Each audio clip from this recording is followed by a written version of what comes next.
Жалезабетонныя рагачы і антыдронавыя сістэмы на мяжы з Беларуссю, а таксама з Расіяй. Польшча пачынае будаваць умацаванні ўсходняга шчыта. Мэта, паводле польскага міністра абароны, запаволіць перамяшчэнне варожых войскаў. Вітаю, шаноўнае спадарства, у эфіры «Аб'ектыў» Анастасія Русецкая і сёння ў выданні. Актыўнасць ці імітацыя. Пачаўся збор подпісаў для вылучэння кандыдатаў на прэзідэнцтва. Падвозы людзей, якія ствараюць чэргі дзеля таго, каб падпісацца за Лукашэнку, гэта таксама продаж вось гэтай медыйнай яго уяўлення, як павінна быць.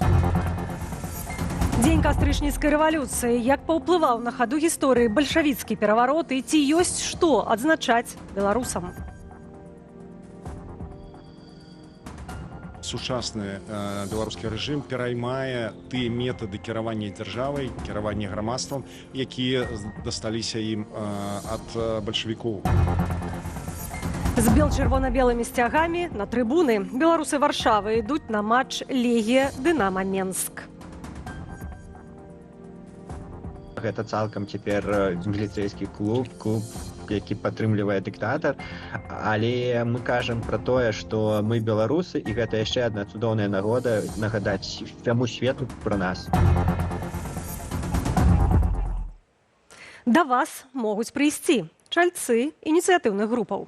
Сёння распачалі збор подпісаў за вылучэнцаў, якія сабраліся пазмагацца за прэзідэнцкі пост.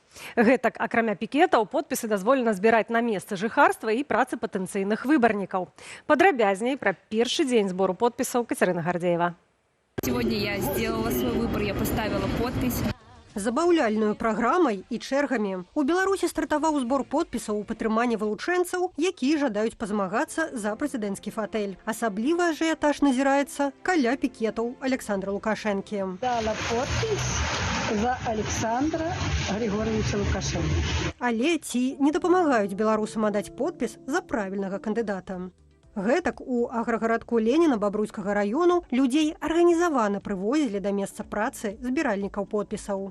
Яны спрабуюць правесці гэтую кампанію цалкам спланавана і зрэжысіравана.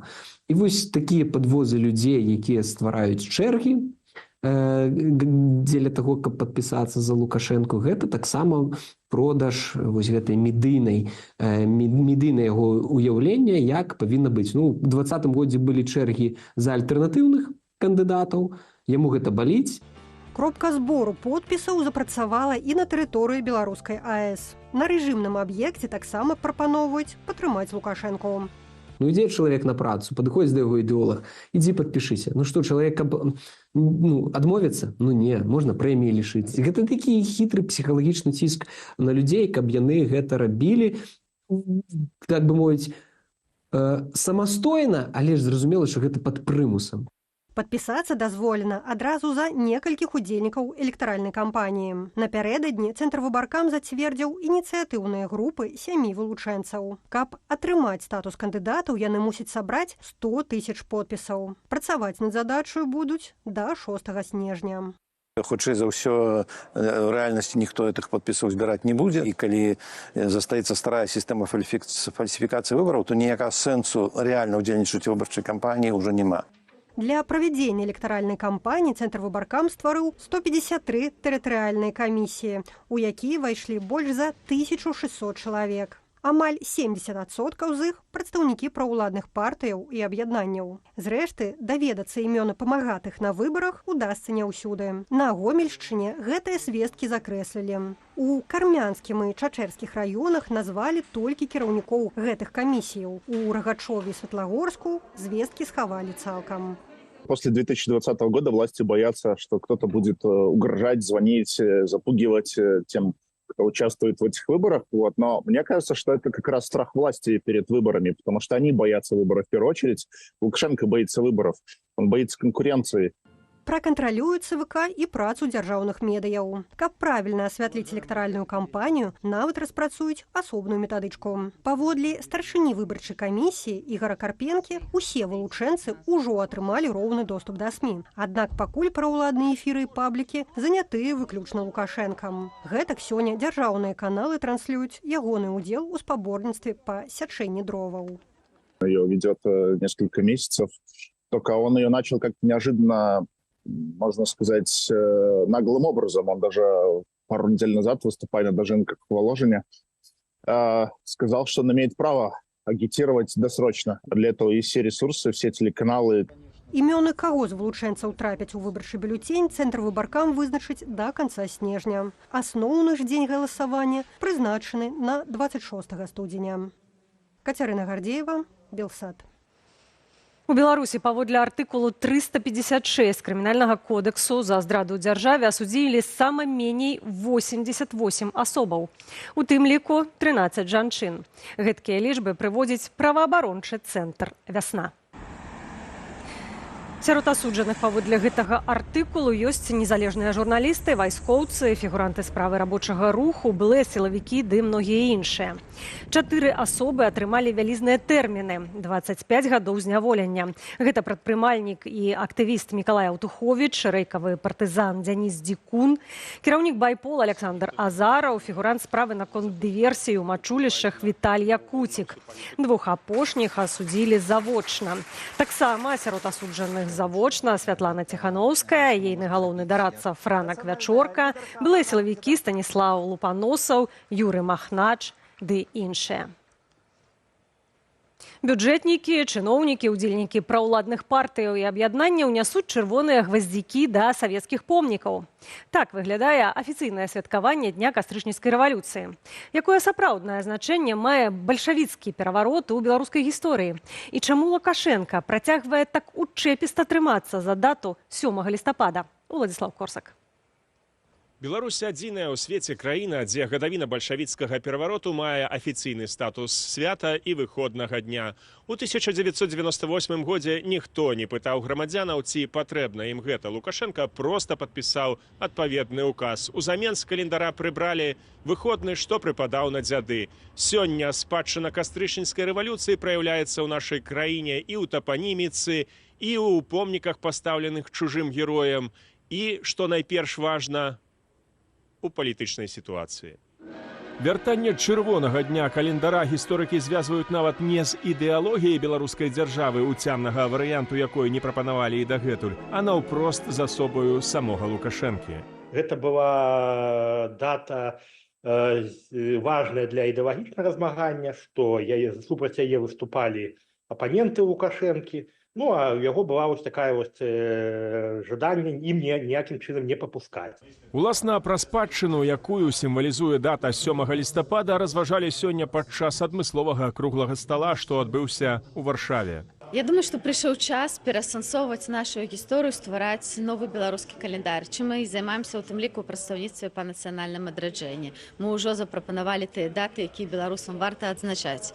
І дата 7 лістапада ніяк не змяшчаецца ў каноны тых датаў, якія важныя для беларусаў з пункту гледжання нашай гісторыі. Гэта дата, якая звязаная з трагічнай спробай зрабіць сацыяльную дэмакратычную рэвалюцыю, якая ператварылася ў тое, што з'явіўся таталітарны рэжым, які быў яшчэ горш, чым тое, што было перад ім. Гвалтоўная калектывізацыя, голад і рэпрэсіі – вось асноўная спадчына 7 лістапада, кажуць удзельнікі круглага стала. То бок усё тое, што рэжым асабліва пасля падзеяў 2020 года спрабуе абяляць ці замоўчваць. Сучасны беларускі рэжым пераймае тыя метады кіравання дзяржавай, кіравання грамадствам, якія дасталіся ім ад бальшавікоў. А гэта масавы тэрор, запалохванне грамадства і пераслед. Прэзентавалі і праект дэкамунізацыі тапаніміі гарадской прасторы на прыкладзе Менску.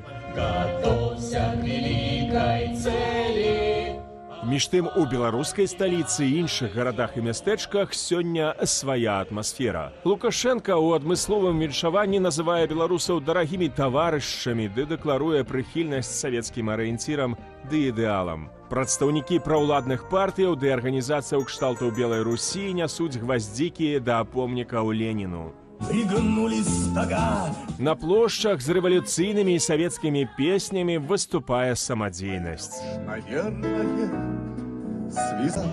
Чырвоная актыўнасць назіраецца нават у тык-току. Поздравляю вас, товарищи, с великим праздником. Да так званых святочных мерапрыемстваў прыцягваюць студэнтаў ды нават вучняў малодшых класаў. 7 лістапада, у чым я дакладна ўпэўнены, што пры змене ўлады, пры яе такой грунтоўнай трансфармацыі, што ён з афіцыйнага календара рано ці позна знікне, просто яго няма шансаў прытрымацца, просто таму, што гэта не свята не народнае, народ яго не святкуе сам па сабе, гэта проста выходны дзень. Падвышаная ж сёлета актыўнасць вертыкалі ў арганізацыі святкавання 7 лістапада звязаная з хуткімі прэзідэнцкімі выбарамі, кажуць нашыя суразмоўцы. Для прапаганды гэта чарговая магчымасць прадэманстраваць быццам бы усенароднае падтрыманне рэжыму. Уладзіслаў Корсак, Белсат. 7 лістапада 31 палітвязень выйдзе на волю датэрмінова згодна з указам аб памілаванні. Як паведамляюць праўладныя тэлеграм-каналы, сярод вызваленых 29 мужчынаў і 2 жанчыны. Яны былі асуджаныя за, цытата, злачынствы экстрэмісцкай скіраванасці. Сярод іх 17 асобаў маюць хранічныя хваробы, 3 асобы з інваліднасцю, дзеці ёсць у 27 асуджаных. Гэта ўжо 5-я хваля вызвалення людзей, якія сядзелі з палітычных прычынаў. Раней сёлета на волю згодна з указам аб памілаванні датэрмінова выйшлі 115 палітвязняў. Афіцыйны Талін пазбавіць беларусаў выбарчых правоў нароўні з расейцамі. Кааліцыя кіраўнічых партый Эстоніі ўзгадніла адпаведныя папраўкі да Канстытуцыі. Згодна з імі, грамадзяне Беларусі і Расіі, якія стала пражываюць у гэтай балтыйскай краіне, не змогуць прагаласаваць на мясцовых выбарах. Паводле кіраўніка Канстытуцыйнай камісіі Хендрыка Тэраса, мэта гэткага кроку пазбавіць права голасу, цытата, грамадзянаў краін-агрэсараў. Чарговыя муніцыпальныя выбары пройдуць у Эстоніі на лета у кастрычніку.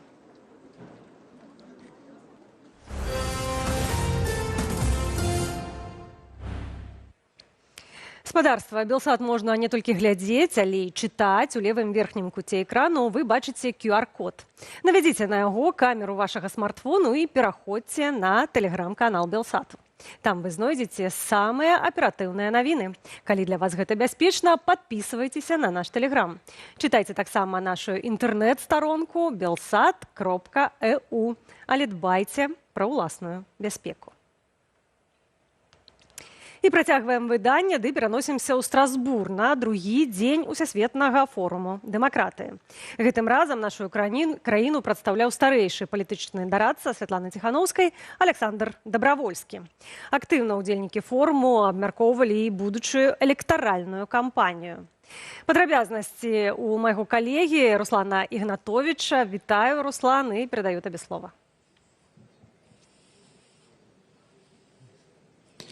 Добрый вечер, Настя. Добрый вечер, паважаныя тэлегледачы. Другі дзень Сусветнага форуму дэмакратыі распачаўся з насычанай праграмы. Раніцу прайшла серыя дыскусій, дзе абмяркоўвалі, як заангажаваць моладзь у дэмакратычныя працэсы і як змагацца з дэзінфармацыяй. Паводле арганізатараў, менавіта такія сесіі дапамагаюць знайсці шляхі дзеля ўмацавання дэмакратыі.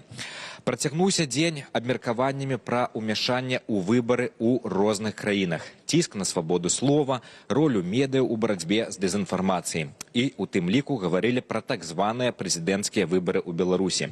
У эксклюзіўным каментары нашаму каналу брытанскі прафесар Эндрю Уілсон, аўтар кнігі «Беларусь. Апошняя дыктатура Еўропы», распавёў пра мадэль і ўплыў лукашэнкаўскай прапаганды на беларусаў. Беларусь яшчэ з 2020 года моцна мадэрнізавала, апгрэйдзіла, так бы мовіць, сваю прапаганду. Спачатку коштам імпарту расійскай прапаганды. Цяпер у Беларусі створаная свая айчынная беларуская прапаганда, якая, вядома, уся ж застаецца пад уплывам расейцаў і ў значнай ступені базуецца на расійскай мадэлі.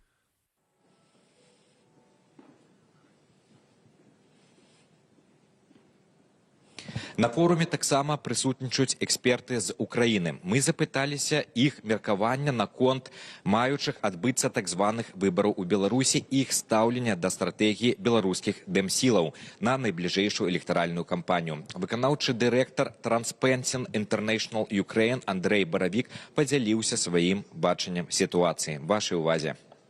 Рэжым у Беларусі трымаецца выключна на стымуляванні і ідэалагічным падтрыманні з боку Расіі і ні на чым іншым. Таму у мяне было б такое пажаданне да беларускай апазіцыі быць больш актыўнымі на прасоўванні украінскіх інтарэсаў, бо гэта цяпер і ёсць ключ да дэмакратыі ў нашым рэгіёне.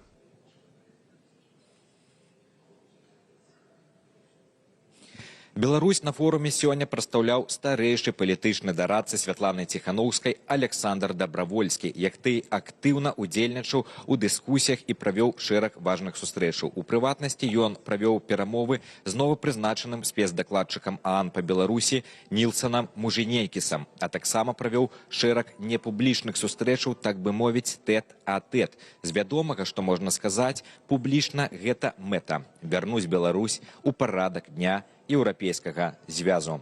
Настя, перадаю табе слова. Дзякую, Руслан, за гэтыя падрабязнасці. Руслан Ігнатовіч з Страсбургу быў з намі на сувязі. Ну, мы працягваем выданне і застаемся ў замежжы. Дзейны прэзідэнт ЗША Джо Байден звярнуўся да нацыі. Ён пацвердзіў сваё абяцанне мірна перадаць уладу Дональду Трампу. Раней Байден тэлефанаваў рэспубліканскаму палітыку, каб павіншаваць яго з перамогай і абмеркаваць мірную перадачу ўлады. Таксама са сваім супернікам пагаварыла былая кандыдатка на прэзідэнта і дзейная віцэ-прэзідэнтка Камала Гэрыс. Як Злучаныя Штаты спрабуюць асэнсаваць вяртанне Трампа ў Белым дом у наступным сюжэце. Я ведаю, што шмат хто адчувае, што мы ўваходзім у цёмны час, але дзеля ўсіх нас я спадзяюся, што гэта не так. Праз сотні маўчання дзейная віцэ-прэзідэнтка і кандыдатка на прэзідэнты Камала Гэрыс выступіла перад сваімі прыхільнікамі ў Вашынгтоне. Яна падзякавала сваёй камандзе і тым, хто за яе галасаваў. А таксама распавяла, што пагаварыла з пераможцам выбараў Дональдам Трампам і паабяцала яму падтрыманне пры перадачы ўлады. Хоць я і прызнаю гэтыя выбары, я не прызнаю барацьбы, якая распаліла гэтую кампанію. Тым часам праціўнікі Трампа правялі некалькі акцыяў пратэсту. Пры гэтым перамогу прадстаўніка рэспубліканскай партыі прызнала не толькі віцэ-прэзідэнтка Гэрыс, але і дзейны прэзідэнт Джо Байден. Ён таксама павіншаваў Трампа і запрасіў яго на сустрэчу абмеркаваць перадачу ўлады. Думаю, сярод дэмакратаў будзе шмат самааналізу датычна таго, як яны выбіралі свайго кандыдата. Гэта было, мякка кажучы, незвычайна, каб у апошнюю хвіліну замяніць цалкам лагічную фігуру дзейнага прэзідэнта ягоную віцэ-прэзідэнткаю. Натуральным чынам партыя згуртавалася вакол яе, нягледзячы на тое, што ў 2020-м яна правяла кампанію, якую шмат хто лічыў цьмянаю. Трамп, паводле апошніх звестак, атрымаў амаль 51% галасоў і можа разлічваць мінімум на 294 галасы калегіі электараў, якая фактычна абірае прэзідэнта ЗША. Акрамя таго, у аўторак 5 лістапада прайшлі выбары ў Сенат і Кангрэс ЗША. У абедзвюх палатах амерыканскага парламенту большасць цяпер атрымала рэспубліканская партыя. Гэта значна спросціць Трампу кіраванне на пачатку ягонага тэрміну. Вялікае пытанне будзе заключацца у тым, як Трамп будзе кіраваць у гэты цяпер ужо другі тэрмін, калі паміж ягонымі тэрмінамі быў прэзідэнт Байден. І шчыры адказ мы не ведаем. Першыя прыкметы будуць пасля таго, як ён вызначыцца з асобамі, якіх ён прапануе на розныя пасады. Я думаю, найбольш актуальнымі і важнымі для Еўропы і для астатняга свету будуць дарацца ў справе нацыянальнай бяспекі, дзяржсакратар, міністр абароны, міністр фінансаў. У той жа час медыі публікуюць некаторыя падрабязнасці галасавання. Гэтак выданне «Бізнес Інсайдер» паведаміла, што Камала Гэрыс не далічылася каля 11 тысячаў галасоў толькі ў штаце Невада. Здарылася гэта праз тое, што прадстаўнікі пакалення Z, народжаныя пасля 2000 года, не ўмеюць пісаць ад рукі. Апарат для падліку галасоў не змог распазнаць іхных подпісаў на бюлетэнях. Ян Федарович, Белсат. Владимир Зеленскі правёў першую размову з абраным прэзідэнтам ЗША Дональдам Трампам і назваў яе цудоўнай. Украінскі прэзідэнт асабіста павіншаваў Трампа з перамогай і выказаў спадзеў на цесны дыялог і развіццё супрацы. Зеленскі стаўся адным з першых всесветных лідараў, хто асабіста пагаварыў з Трампам пасля ягонай перамогі. Іншыя навіны замежжа ў нашым аглядзе.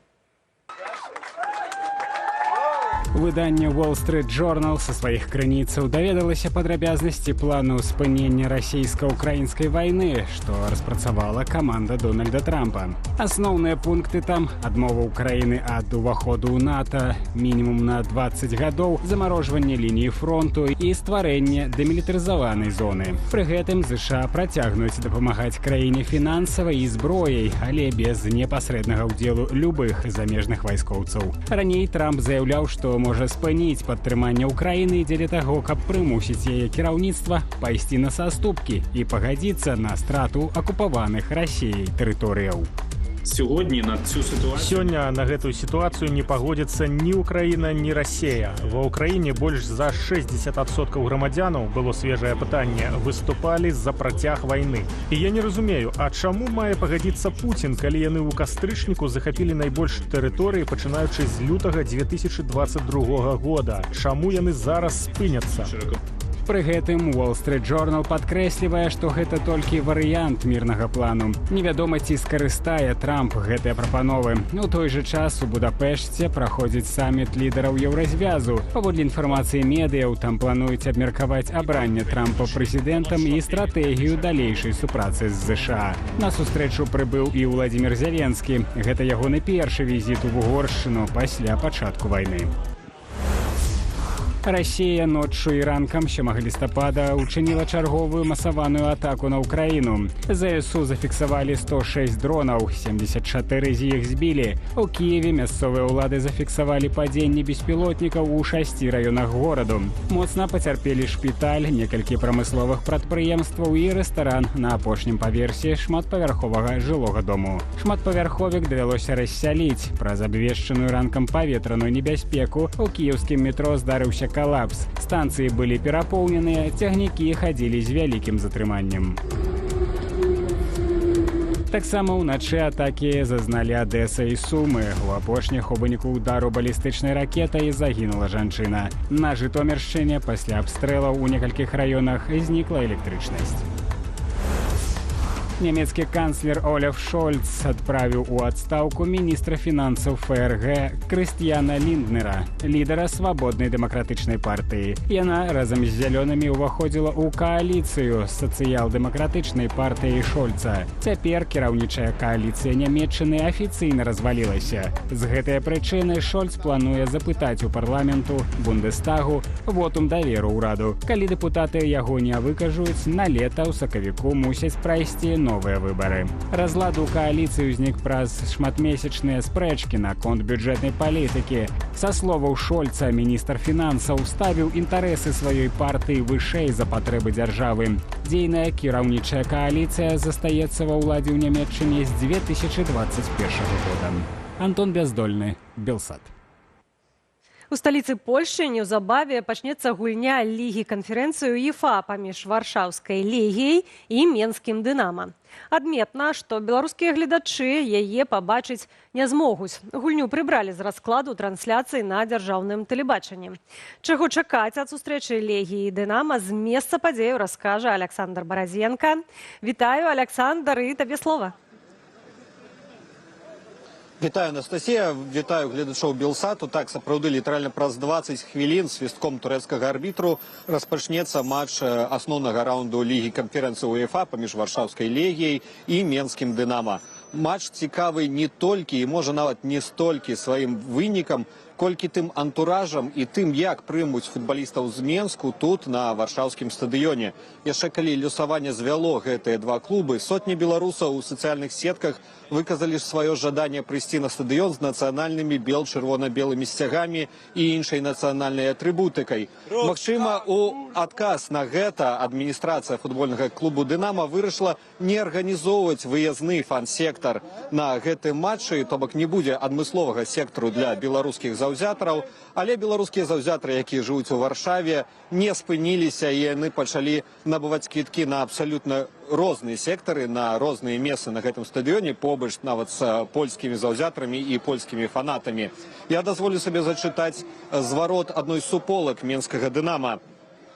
Гэта не матч падтрымкі футбольнага клуба. Трэба быць поўным ідыётам, каб заўзець у такія моманты. Таму, калі нехта з вас збіраўся ісці менавіта з такімі думкамі, лепш заставайцеся дома. А ўсе годныя людзі, не забудзьцеся ўзяць з сабой БЧБ-сімволіку і атрыбутыку. Пра матывацыю прыйсці сёння на трыбуны мы паразмаўлялі таксама з адным з заснавальнікам беларускага футбольнага клубу «Пагоня», футбольнага клубу, які месціцца ў Варшаве, Антосем Лагвінцом. Мы не кажам, што мы хварэем там за менскае «Дынама», улічваючы цяперашнюю абстаноўку, гэта было б крыху дзіўна, бо гэта цалкам цяпер міліцэйскі клуб, які падтрымлівае дыктатар, але мы кажам пра тое, што мы беларусы, і гэта яшчэ адна цудоўная нагода нагадаць всяму свету пра нас. Ужо тут, на ўваходзе на стадыён, мы таксама паразмаўлялі з блогерам і спартовым журналістам Александром Івуліным. Для Сашы гэты матч першы пасля ягонага зняволення ў Беларусі, першы, які ён асвятляе як журналіст. Для мяне гэта вельмі цікавая гісторыя з тым, каб акунуцца менавіта ў футбол. Хаця, з другого боку, у футбола я не думаю, што тут будзе шмат. Мне вельмі хочацца пабачыць шмат беларусаў, якія могуць сказаць тое, што не могуць сказаць беларусы ўнутры краіны. Магчыма, баючыся велізарнай колькасці бел-чырвона-белых сцягоў і нацыянальнай сімволікі на трыбунах, беларускія прапагандысты і дзяржаўнае тэлебачанне СТБ вырашылі адмяніць трансляцыю матча на тэрыторыі Беларусі. Таму беларускія заўзятары, на жаль, застануцца без, прынамсі, афіцыйнага паказу гэтага матчу. Калі у трэнера дынамаўцаў Вадзіма Скрыпченка спыталіся пра такое стаўленне да беларускіх заўзятараў, пра такое стаўленне да таго, што робіць адміністрацыя «Дынама» і тэлебачання СТБ, ён вырашыў ўсё ж такі сысці ад прамога адказу і адпавёў проста нейкімі агульнымі словамі. Трансляция не будет матча, не будет, значит не будет. Но здесь, еще раз говорю, прежде всего меня волнует и беспокоит в большей степени с хорошей точки зрения. Это непосредственно антураж на самом стадионе. Всегда приятно играть в той атмосфере, когда полные трибуны, есть шумовой эффект, антураж, поддержка. Это всегда спортсмену, тренерам придает дополнительной мотивации для того, чтобы добиться хорошего результата. Легія Варшава! Тых беларускіх заўзятараў, якія збіраюцца прыйсці сёння на стадыён, папярэджваюць, што сцюарды могуць адбіраць беларускую сімволіку. Згодна з правіламі УЕФА, яе пранос на стадыён можа быць забаронены, таму раяць усё ж такі схаваць яе пад вопраткай і разгарнуць ужо непасрэдна на трыбунах. Фанаты Легіі вядомыя сваім зацятым баленнем, тое шоу, якія яны ўстраююць перад кожным матчам. І таму пра тое, як сустрэнуць сёння менскае «Дынама», як яго сустрэнуць і польскія заўзятары, і беларусы, якія жывуць у Польшы, мы распавядзем у наступных эфірах аб'ектыву і інфармацыйных эфірах Белсату. Студыя. Дзякую, Александр, за гэтыя падрабязнасці. Александр Баразенка з Варшавы быў з намі на сувязі. У аб'ектыве на гэтым ставім кропку. Праз імгненне ў эфіры Белсат Зум. У ім запытаемся у старэйшага палітычнага дарадцы Ціхановска Александра Дабравольскага, чаго чакае ад новага кіраўніка Белага дома Лукашенка. Запрашаю.